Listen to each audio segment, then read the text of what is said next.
As President Biden addresses the world and huddles with NATO leaders rallying in Brussels for emergency meetings amid the Russian invasion of Ukraine. And says 115,000 people have already fled Ukraine since Vladimir Putin ordered his invasion. The government says that about a third of the country's energy system has been destroyed. Inside, volunteers bring comfort after an exhausting journey. Мною принято решение о проведении специальной военной операции. It is said that more than 104,000 displaced Ukrainians arrived in the UK. Of these, 132 families are in Sunderland alone. These are some of their stories. From war to Wearside. We wanted to say a huge thank you to all of you and all those amazing people out there who have supported Sunderland for Ukraine and Ukrainian communities across northeast of England. What moved you to create Sunderland for Ukraine? So Polish people, the way they reacted to what happened in Ukraine, and also you know that Poland went through a lot similar, let's say, situation. So it was like, you know, thinking about Polish people and how difficult it was for my grandparents. So I know the stories, like, you know, because they went through that. What kind of support does Sunderland for Ukraine offer to the refugees coming into Sunderland? All sorts. A lot, really. So we offer free food every Wednesday. We offer English classes, clothes. Right now we are working on toys for kids for Christmas. People can come, people can just relax here, they can spend time together, they can socialize. They're always welcome here. We're here on Monday, Wednesday and Friday, so that's 3 days. They can just come, have a coffee, have a cake, whatever, and just spend time together. On its own, number 3. 3.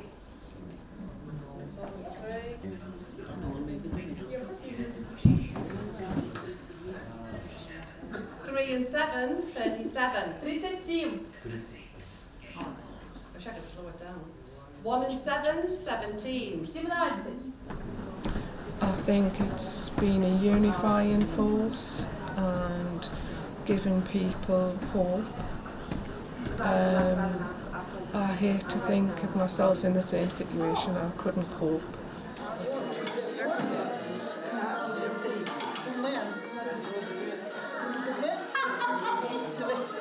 How was the bingo?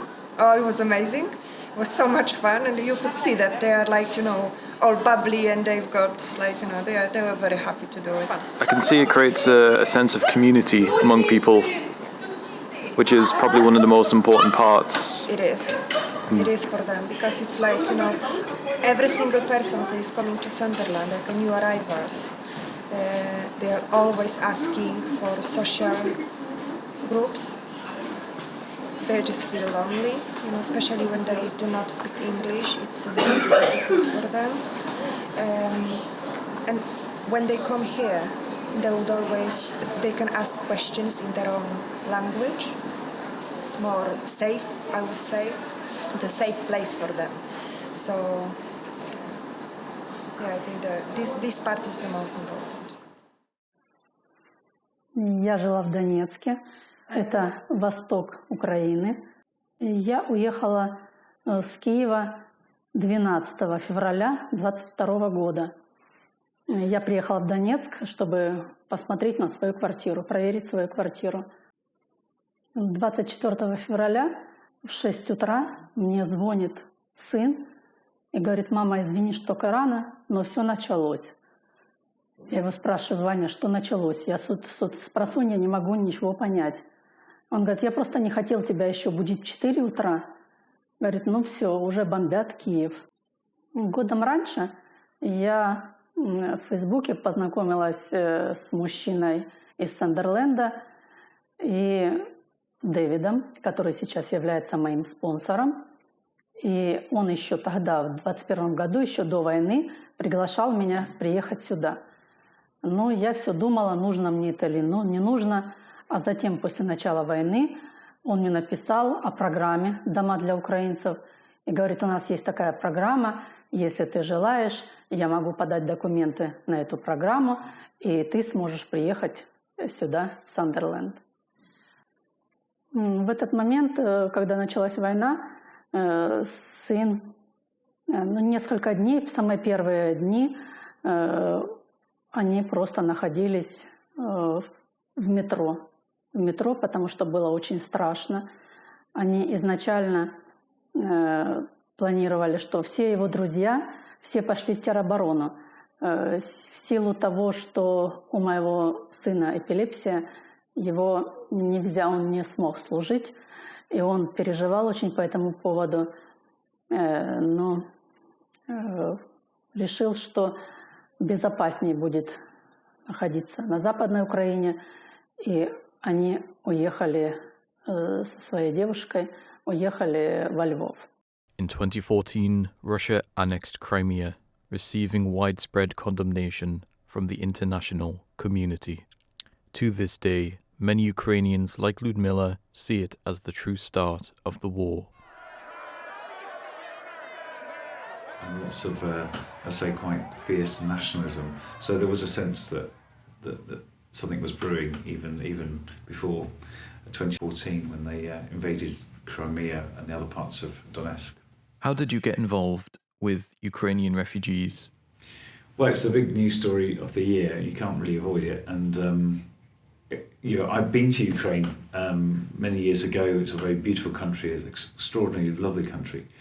But it was obvious there was going to need to be some bigger response in the UK. The government had a very patchy scheme, but we wanted to be part of whatever emerged that we could support. What was going to be obvious was that Ukrainians were going to come and need quite a lot of intensive support. Ukraine hasn't, many young people speak English, but a lot of older people don't have that, so they were going to be coming to quite an alien environment without the language skills. The great thing about Sunderland University is that it generously wanted to support in any way it could, and the very simple things that we could do were this. We've got a language department, we teach English as a foreign language. And probably the most important thing we did was bringing people together. So when people arrived, we had a weekly gathering in Sunderland every week for new families when they arrived to meet up with the Ukrainians that already arrived, because making sure they could self-help each other was really important, support each other. Keeping people's spirits up in these kind of experiences is really, really important, because everything that was normal is gone. Мені дуже важко згадувати те, що сталося з моєю країною, з моїм містом. Ця страшна подія сталася 24 лютого. Рано вранці мені подзвонила одна подруга. Я ще спала, я не піднімала трубку. Потім подзвонила друга подруга і каже, ти де? Я кажу, я сплю, бо ще рано. Вона каже, збирай речі, бери гроші, почалася війна. Я не могла повірити, що таке може бути в 21 столітті. Дякувати Богу, в мене була подруга, це в Англії. І вона мені весь час дзвонила, будучи вже в Англії, і казала, що ти сидиш, Харків дуже під обстрілами, що ти ж сидиш, що ти чекаєш. І вона мені дала такий совет, щоб я писала до Фейсбука, в усі соцмережі, просила, і шукала спонсорів, щоб мені допомогли виїхати з України. Моя подруга дала мені контакт однієї людини. Це була дівчина. І ми з нею списалися, і вона мені допомогла знайти спонсора. в Англії.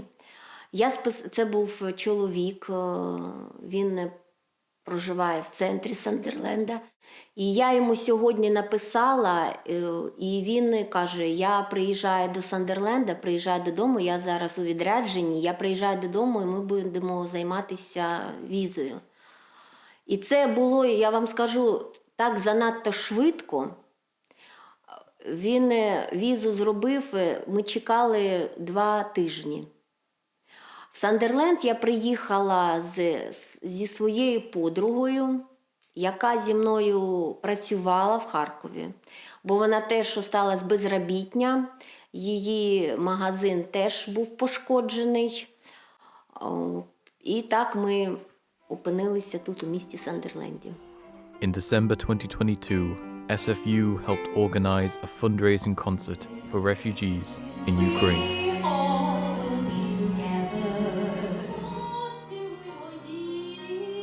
Are you planning any further fundraising events to organize more support? Yes. This is our 3rd concert already. So we've done one in Newcastle, we've done one here in Hope Church, and the last one was in Durham. We have more or less, I would say, we have raised about £4,000. What is the future of Sunderland for Ukraine? Well, that's a difficult question because it all depends on how the situation is gonna, go. So it's really difficult to say, but it is called Sunderland for Ukraine, right?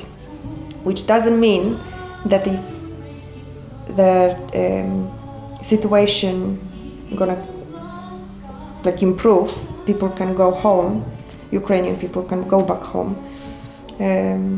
I'm not planning to stop, it's gonna be Sunderland for, I don't know, Bangladeshi.